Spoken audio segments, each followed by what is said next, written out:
मंगलम भगवान विष्णु मंगलम गरुड़ध्वज मंगलम पुंडरीकाक्ष मंगलाय तनूहरि लंबोदरं नमस्तुभ्यं सततमोदकप्रिय निर्विघ्नं कुरु मो देव सर्वकार्येषु सर्वदा। गुरुर्ब्रह्मा गुरुर्विष्णु गुरुर्देवो महेश्वर गुरु साक्षात् परम ब्रह्म तस्मै श्री गुरुभ्यो नमः। आइए आज आषाढ़ मास शुक्ल पक्ष की एकादशी व्रत महात्म्य कथा सुनते हैं। आज आषाढ़ मास शुक्ल पक्ष की पद्मा एकादशी है। इस एकादशी को हरिशयनी देवशयनी एकादशी भी कहते हैं। देवशयनी एकादशी कहते हैं। इस दिन से भगवान विष्णु 4 मास के लिए क्षीर सागर में शयन करते हैं। इसी कारण से इस एकादशी को हरिशयनी एकादशी कहते हैं। पुराणों में यह भी कहा गया है कि इस दिन से विष्णु भगवान 4 मास तक राजा बलि के द्वार पर पाताल में रहते हैं और कार्तिक मास के शुक्ल पक्ष की एकादशी को अपने लोक में लौटते हैं।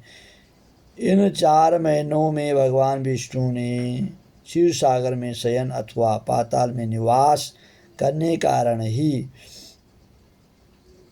विवाह, चूड़ाकर, मुंडन आदि कोई भी शुभ कार्य नहीं होते हैं। यद्यपि लगभग सभी एकादशियों को भगवान विष्णु की पूजा आराधना की जाती है, परंतु आज की रात्रि से जो भगवान का शयन प्रारंभ होगा, अतः उनकी विशेष विधि विधान से पूजा की जाती है। भगवान विष्णु की प्रतिमा को आसन पर आसीन कर उनके हाथों में शंख चक्र गदा पद्म सुशोभित कर उन्हें पीतांबर पीले वस्त्रों या पीले दुपट्टे से सजाया जाता है। पंचामृत से स्नान कराया जाता है। तत्पश्चात भगवान की धूप दीप पुष्प आदि से पूजा करके घृत दीपक से आरती उतारी जाती है। भगवान को तांबूल फल और पुंगी फल सुपारी अर्पित करने के बाद निम्नलिखित मंत्र द्वारा भगवान की स्तुति की जाती है। सुप्ते त्वयि जगन्नाथ जमा सुप्तं भवेदिदं भुवि बुद्धि त्वं बुद्धिं च जगत सर्वचराचरम। हे नारायण, आप सब जगत के स्वामी हैं। आज आप शयन करने के लिए तत्पर हो जाएं। धर्मराज युधिष्ठिर ने भगवान श्री कृष्ण से पूछा कि राजन, हे जगन्नाथ, हे जनार्दन, आषाढ़ शुक्ल एकादशी का क्या नाम है? इस व्रत का क्या विधान है? किस देवता की पूजा की जाती है? भगवान कहने लगे, युधिष्ठिर, एक समय नारद जी ब्रह्मा जी से यही प्रश्न किया। ब्रह्मा जी ने कहा, तुमने कलयुग के जीवों के उद्धार के लिए अत्यंत प्रश्न पूछा है, क्योंकि एकादशी व्रत सारे व्रतों में श्रेष्ठ है। इस व्रत के समान पाप नष्ट हो। इस व्रत के करने से समस्त पाप नष्ट हो जाते हैं। जो व्यक्ति इस व्रत को नहीं करते वे लोग नरकगामी होते हैं। जो एकादशी का व्रत नहीं करते हैं वे लोग बोला नरकगामी होते हैं। ऐसे ब्रह्मा जी नारद जी से कह रहे हैं। सभी एकादशियों के व्रत श्रेष्ठ हैं और उनके करने से भगवान विष्णु प्रसन्न होते हैं, परंतु उन सब में से भी आषाढ़ शुक्ल पक्ष की एकादशी अधिक पुण्य देने वाली है। इसका नाम पद्मा एकादशी है और हरिशयनी एकादशी भी कहते हैं। सतयुग में मानधाता नाम का एक सूर्यवंशी राजा था। सत्यवादी, महाप्रतापी। वह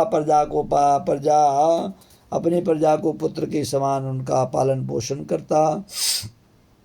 एक समय उस राजा के राज्य में 3 वर्ष तक अकाल पड़ गया। अन्न की कमी हो गई है और अन्न के अभाव के कारण यज्ञ आदि सब बंद हो गए हैं। एक दिन प्रजा राजा के पास जा कर के कहने लगी, राजन, सारा विश्व वर्षा के कारण से अकाल पड़ गया है, कुछ उपाय कीजिए। राजा मानधाता ने कहा, आप लोग ठीक कहते हैं। वर्षा से ही अन्न उत्पन्न होता है और वर्षा न होने पर बड़ा दुख प्राप्त होता है। मैं आप लोगों के दुखों को समझता हूँ। ऐसा कहकर राजा सेना से लेकर के और जंगल में चले गए, ऋषियों के आश्रम में चले गए। घूमते घूमते ब्रह्मा के पुत्र अंगिरा ऋषि के आश्रम में पहुँचे। वहाँ घोड़े से उतर करके ऋषि को प्रणाम किया, ऋषि का आशीर्वाद पूज लिया। राजा ने हाथ जोड़ करके विनय भाव से ऋषि से कहा, हे भगवान, धर्म का पालन करने पर भी मेरे राज्य में अकाल पड़ रहा। मैं हर प्रकार से धर्म का पालन कर रहा हूँ, पर लेकिन मेरे राज्य में अकाल पड़ गया है। ऐसा कौन सा पाप हो गया है जिसके कारण से मेरे राज्य में अकाल पड़ गया है? कोई उपाय बताइए, कोई व्रत बताइए जिसके कारण मेरे राज्य में अकाल हट जाए। राजा की यह बातें सुन करके अंगिरा ऋषि बोले, हे राजन, यह सतयुग सब युगों में उत्तम है। इसमें धर्म के 4 चरण उपस्थित हैं, अर्थात इस युग में धर्म की सबसे अधिक उन्नति है। लोग ब्रह्मा की उपासना करते हैं। ब्राह्मणों को ही केवल वेद पढ़ने तथा तप करने का अधिकार है, परंतु आपके राज्य में एक शूद्र तपस्या कर रहा है। इसी दोष के कारण से आपके राज्य में वर्षा नहीं हो रही है। राजा ने कहा, महाराज, मैं इस निरपराध तपस्वी को, शूद्र को कैसे मारूं? मैं नहीं मार सकता, मैं उसको दंड नहीं दे सकता। आप दोष से छुड़ने के लिए कोई उपाय बताइए। तब ऋषि ने कहा, हे राजन, यदि तुम राजा अन्य उपाय जानना चाहते हो तो सुनो। आषाढ़ मास शुक्ल पक्ष की पद्मा एकादशी, देवशयनी एकादशी का विधि पूर्वक प्रजा के सुख के लिए प्रजा सहित एकादशी का व्रत पूजन करो। एकादशी का व्रत सब सिद्धियों को देने वाला है, अथवा सारे पापों को, सारे दोषों को दूर करने वाला। अतएव प्रजा सेवक तथा मंत्रियों सहित, सारी प्रजा सहित, मंत्रियों सहित आप इस व्रत को करो। मुनि के वचन सुनकर राजा अपने नगर में आए और आदेश दे दिया कि सभी लोग, नर नारी, समस्त प्रजा और मंत्रीगण सभी एकादशी का व्रत करेंगे। उस व्रत के प्रभाव से राजा ने सारा व्रत किया और वह पुण्य भगवान को अर्पित किया, और उस पुण्य के प्रताप से, एकादशी के प्रताप से राज्य में वर्षा हुई। और हरिशनि एकादशी का व्रत सभी मनुष्यों को करना चाहिए, क्योंकि यह व्रत इस लोक में सुख देता है, परलोक में आनंद देता है। इसकी कथा पढ़ने सुनने मात्र से ही मनुष्य के समस्त पाप ताप नष्ट हो जाते हैं। आज से चतुर्मास व्रत भी है, जो 4 महीने का व्रत करते हैं, आज से चतुर्मास व्रत भी प्रारंभ है। बोले एकादशी महात्म्य की जय। एकादशी भगवान नारायण की जय। पद्मा एकादशी की जय। श्री कृष्ण गोविंद हरे मुरारी, हे नाथ नारायण वासुदेव। गुरु पूर्णिमा 29 तारीख को और 29 तारीख से श्रावण मास महात्म्य भी प्रारंभ होगा।